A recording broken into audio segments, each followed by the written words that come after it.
Good morning, friends. There are certain changes in some of the accounting standard which is applicable for May 2017 exam onwards. So we will cover those changes. The rest part is already covered in the accounting standard videos, right? In these three standards, that is AS2 on inventory valuation, AS13 on investment accounting, AS14 on amalgamation. There are few changes. In AS2, the para 4 has been slightly modified. Now let us see what the old para says. This old one, right? Inventories do not include machinery spares, which can be used only in connection with an item of fixed asset and whose use is expected to be irregular. Such machinery spares are accounted for in accordance with AS10, that is for fixed asset, right? So earlier these two conditions used to be there for machinery spares to be treated as fixed asset. If either of this condition is not fulfilled, then they used to be treated as inventory, right? Now AS2 new, it says inventories do not include spare parts, servicing equipment and standby equipment. So its scope is little increased, which meets the definition of property, plant and equipment as per AS10. Such items are accounted for in accordance with AS10 property, plant and equipment. So if it meets the definition of property, plant and equipment as per new AS10, then it will be treated as fixed asset.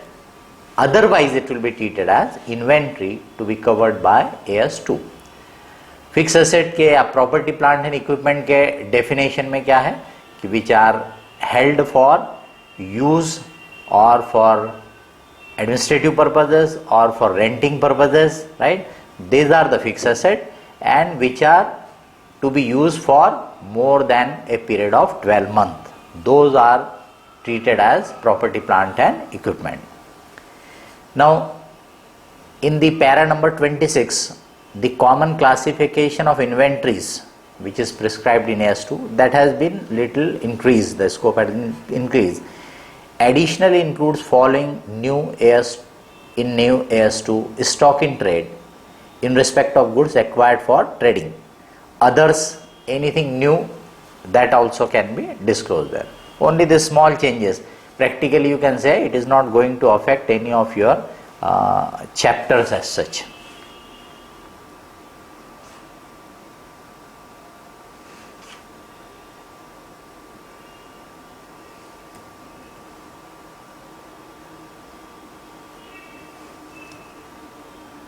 Now we will take AS13. AS13 accounting for changes in accounting for investments. Now the para number 20, it is regarding investment property. Practically it will not have any impact as such on anything. New AS13 says, that is amended AS13, an investment property is accounted for in accordance with cost model as prescribed in AS10 property, plant and equipment. Property, plant and equipment AS10, for which we have provided you the new videos you will get. In that we have covered new AS10 property, plant and equipment, which is totally you can say is changed.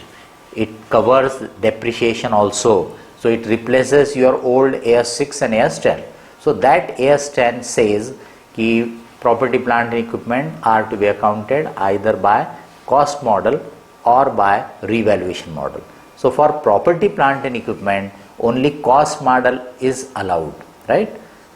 The cost of any share in a cooperative society or a company, the holding of which is directly related to the right to hold the investment property, is added to the carrying amount of the investment property.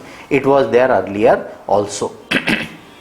Earlier it was the cost of any shares in a cooperative society or a company. That means only this small portion has been newly added. So as such there is no change in the impact, because like you are having a flat in a cooperative society. So to own that flat you are required to own certain number of shares. So what this says is that the cost of those shares will also be a part of the investment property. That is what is the impact of. It was earlier also there, now also there. The 30 is related to that investment property only. An enterprise holding investment property should account for them in accordance with cost model as prescribed in AS 10 property, plant and equipment. This is the new portion, right? In the old one, an enterprise holding investment property should account for them as long-term investment. And as you remember, the long-term investments are as such valued or carried at cost only. So impact wise there is no difference.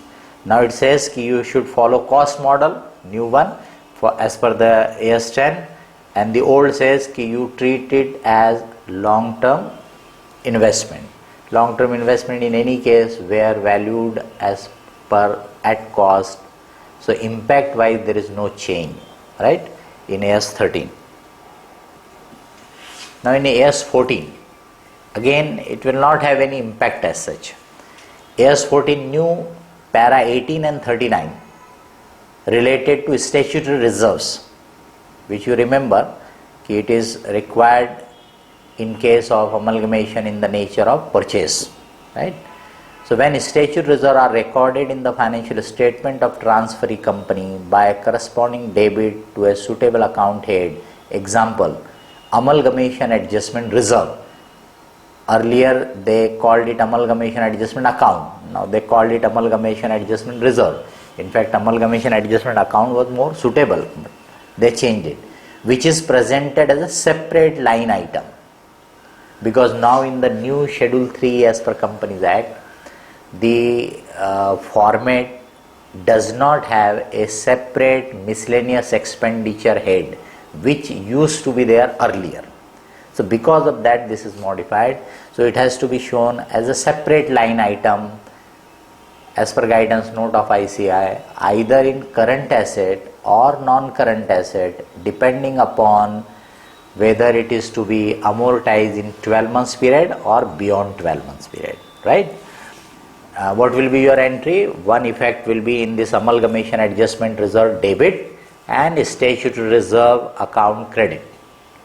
Those credit balance statutory reserve will appear in reserves and surplus, and this debit balance will appear as a separate item either in other current asset or other non-current asset.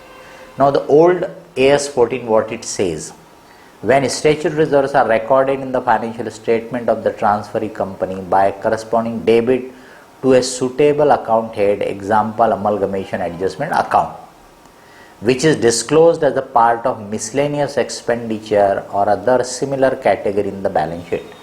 So now because that miscellaneous expenditure head is not there in the new Schedule 3 format, that is why this amendment is required, right? So as such impact wise it is not going to have any changes.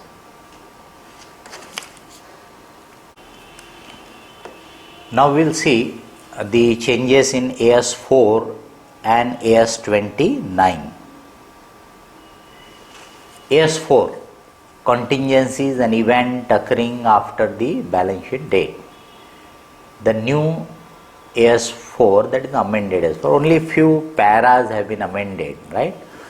14, para 14. If an enterprise declares dividend after the balance sheet date, the enterprise should not recognize those dividend as a liability at the balance sheet date unless a statute requires otherwise. Such dividend should be disclosed in notes. It will have impact even in your company financial statement chapter, right? Company financial statement chapter, that will have a small impact in case they give you proposed dividend in the adjustment.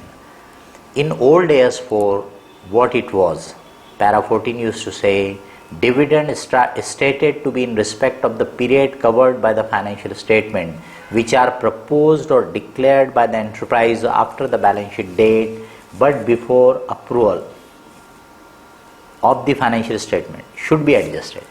अब इसका exact impact क्या हो रहा है ये समझ में आ जाए सिंपल लैंग्वेज में, इसलिए हमने नीचे एक एग्जाम्पल दिया है। तो let us see that example, उससे क्लियर हो जाएगा कि इसका इम्पैक्ट क्या है। Example, for the financial year ending 31 March 2016, dividend proposed in May 2016 before approval of the financial statement। तो ईयर क्या है 2015-16, 2015-16 अकाउंटिंग ईयर के लिए डिविडेंड है। पर डिविडेंड कब डिक्लेयर होता है, प्रपोज कब करते हैं डायरेक्टर्स, जब फाइनेंशियल स्टेटमेंट बनाते हैं, प्रॉफिट असरटेन करते हैं, उस समय वो प्रपोज करते हैं और फिर एनुअल जनरल मीटिंग में शेयर होल्डर्स उसको अप्रूव करते हैं या डिक्लेयर करते हैं। तो शेयर होल्डर ने इसको डिक्लेयर किया होगा मई के बाद, मई 2016, तो वो अकाउंटिंग ईयर कौन सा आ रहा है 2016-17। डिविडेंड कौन से ईयर के लिए है 2015-16 के लिए। तो पहले हम क्या करते थे, ओल्ड AS4 के हिसाब से उसको हम 2015-16 में अकाउंट करते थे, P&L अप्रोप्रिएशन में डेबिट करके प्रपोज डिविडेंड में क्रेडिट कर देते थे। अब न्यू AS4 के हिसाब से हम उसको 2015-16 में अकाउंट नहीं करेंगे, सिर्फ उसको नोट्स में डिक्लेयर कर देंगे कि प्रपोज डिविडेंड इतना इतना है, राइट। उसको हम अकाउंट करेंगे 2016-17 में, जब हम उसको यानी एनुअल जनरल मीटिंग में शेयर होल्डर द्वारा डिक्लेयर हो जाएगा तब। AS29 provisions, contingent liabilities and contingent asset. इसमें थोड़ा सा सिग्निफिकेंट इम्पैक्ट है। एज ए स्टूडेंट आपको प्रॉब्लम में पूछा जा सकता है, नहीं जा सकता, वो अलग बात है, बट उसको समझाने के लिए हमने उसमें एग्जाम्पल या इलस्ट्रेशन भी बनाए हैं। तो न्यू पैरा 35 क्या बोलता है पहले वो देखेंगे। न्यू वाला para 35, the amount recognized as a provision should be the best estimate of the expenditure required to settle the present obligation at the balance sheet date. The amount of a provision should not be discounted to its present value. ये पहले भी था, should not be discounted, right? As it is absolute terms में लो। Except, अब ये नया change हो गया, जो अंडरलाइन किया है, this is the new thing.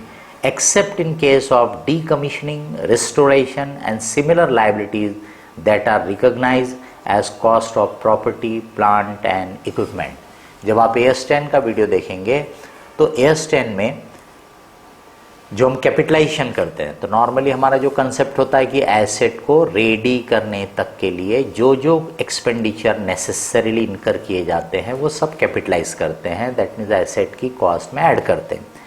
अभी न्यू इसमें उन आइटम्स में ये भी एक आइटम्स है कि decommissioning, restoration and similar liabilities that are recognize, क्योंकि जब कई एसेट हो सकते हैं हैजार्डस नेचर के प्लांट्स वगैरह, जिनको जब आप रिमूव करेंगे तो आपको साइट को रिस्टोर करना पड़ेगा, उसमें वहाँ पर और एक्सपेंडिचर होंगे, तो दैट में भी सिग्निफिकेंट।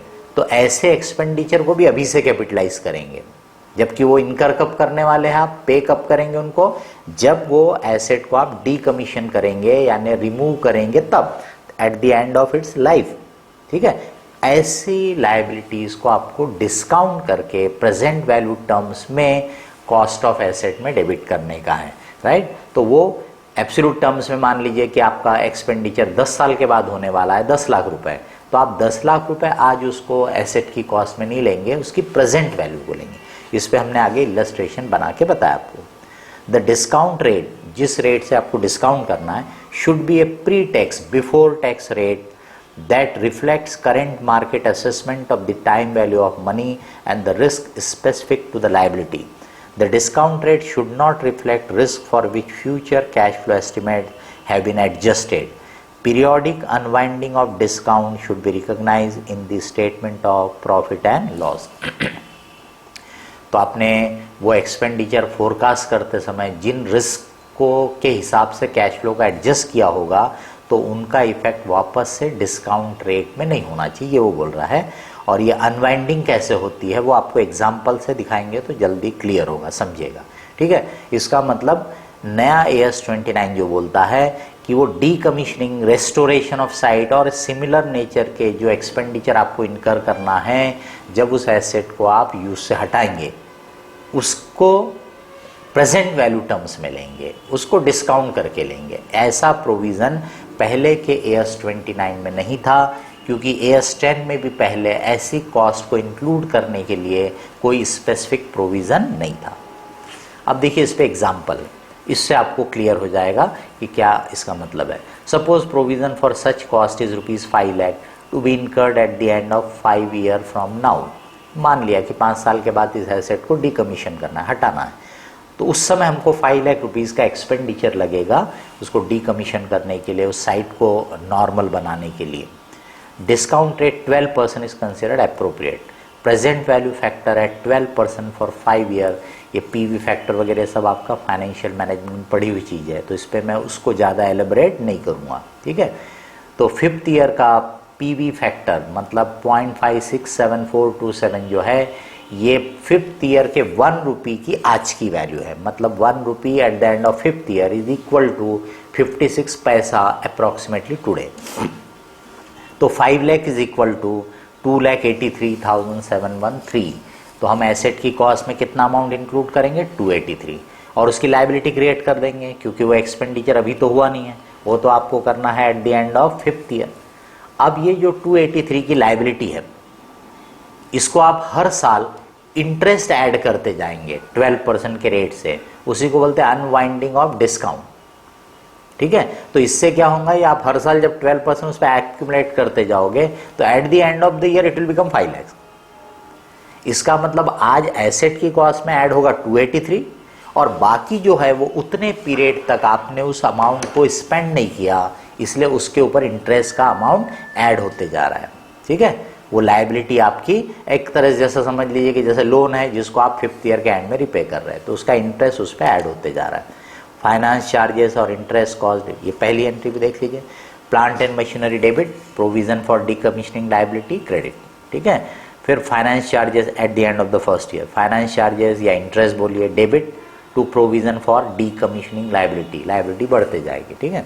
सेकेंड ईयर में भी ऐसी एंट्री पास करोगे, अब इंटरेस्ट का फिगर बदल जाएगा। फर्स्ट ईयर में आपने 283 पे कैलकुलेट किया था, राइट। अब क्या होगा कि 283 में 34 ऐड हो जाएगा, तो द अमाउंट विल बिकम 317,759, उस पर आप 12% लीजिए, राइट। इस तरीके से आप 3rd, 4th, 5th ईयर में ऐड करते जाइए, तो eight the end of 5th year it will become 5 lakh, और वो 5 लाख एक्सपेंडिचर आप इनकर करोगे for decommissioning of that asset. इसी से रिलेटेड 73 नंबर पैरा में भी चेंज है। All the existing provision for decommissioning, restoration and similar liabilities, ये जो पिछला पैरा था अपने उससे related, should be discounted prospectively with the corresponding effect to the related item of property, plant and equipment। तो इसको आपने पहले ये पैरा नहीं था, तो ये एक तरह से क्या हो गया, जो एग्जिस्टिंग आइटम है उसके लिए। एग्जाम्पल देखिए, suppose balance of undiscounted provision for such cost relate created earlier as per old years is ₹6 lakh to be incurred at the end of 3 year from now. Discount rate 12% is considered appropriate. अब ये 6 लाख आपने absolute terms में ले लिया था, लेकिन अब अपने को डिस्काउंट करना है। पहले डिस्काउंट का रिक्वायरमेंट नहीं था, अब डिस्काउंट करना है, तो प्रेजेंट वैल्यू फैक्टर है 12% फॉर 3 ईयर, क्योंकि 3 साल के बाद इसको पे करना है, तो 71 पैसा अप्रॉक्सीमेटली। तो 6 लाख की प्रेजेंट वैल्यू कितनी हो गई? 427। तो अब देखिए यहाँ पे क्या हो रहा है, आपने ऑलरेडी 6 लाख डेबिट किया है, जबकि नए AS 29 के हिसाब से ऐसी लायबिलिटी को डिस्काउंटेड लेना था, तो वो अमाउंट आता है 427 आज के टर्म्स में। तो आप 172 जो एक्सेस आपने डेबिट कर चुके हो उसको रिवर्स कर दो। तो इसलिए प्रोविज़न में डेबिट, प्लांट एंड मशीनरी में क्रेडिट, ठीक है। और फिर हर साल वैसे आप इंटरेस्ट उसमें चार्ज करते जाओ, तो इस ईयर के एंड में आप ये इंटरेस्ट चार्ज करोगे 51,248, लायबिलिटी बढ़ जाएगी। फिर नेक्स्ट ईयर में ऐसी करोगे तो 3rd ईयर के एंड में पहुंचते पहुंचते लायबिलिटी वापस कितनी हो जाएगी? 6 लाख, और उस समय इस एसेट को डीकमीशन करोगे। इसका मतलब ये क्या बोल रहा है AS 29 कि ऐसी जो डीकमीशनिंग की लायबिलिटी है, मतलब जो एसेट के टर्मिनेशन के समय इनकर होने वाली है, जब आप न्यू एसेट बनाओगे तो भी उस लायबिलिटी को प्रेजेंट वैल्यू में यानी डिस्काउंटेड वैल्यू में लेना है, और अगर ऑलरेडी आपने वो लायबिलिटी पहले के पुराने एसेट में अकाउंट की थी अनडिस्काउंटेड टर्म्स में, क्योंकि तब AS29 डिस्काउंटिंग मना करता था, राइट। अभी वो डिस्काउंटिंग सिर्फ इसी लाइफ की लायबिलिटी को अलाउ करता है। तो ये आपको प्रोस्पेक्टिवली डिस्काउंट करना है, मतलब बिगिनिंग से उसको फिर डिस्काउंट नहीं करना है। जो एग्जिस्टिंग लायबिलिटी है उसको, जैसे अब ये लायबिलिटी में इस एग्जांपल में था कि 3 साल बाकी है तो 3 साल के लिए डिस्काउंटिंग किया। हो सकता है आपने इस 6 लाख को कैपिटलाइज किया होगा 5 साल पहले, 6 साल पहले, पर अभी 3 साल बाकी है तो 3 साल का ही आप उसको डिस्काउंटिंग करिए।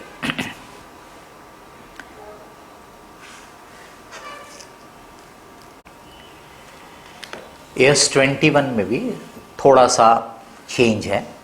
पैरा 9 में, पैरा 9 ओल्ड वाला क्या बोलता था पहले देखेंगे, फिर न्यू में क्या है वो अपन देखेंगे। Para 9 old used to say a parent which presents consolidated financial statement should consolidate all subsidiaries domestic as well as foreign other than those referred to in paragraph 11। वो आपने उसकी कंडीशन ध्यान में होगी कि जिन पे which have restrictions on the transfer of funds और which are temporarily held, वैसी सब्सिडरी को अपन कंसोलिडेट नहीं करते थे, बाकी सभी सब्सिडरीज को अपन कंसोलिडेट करते थे, ठीक है।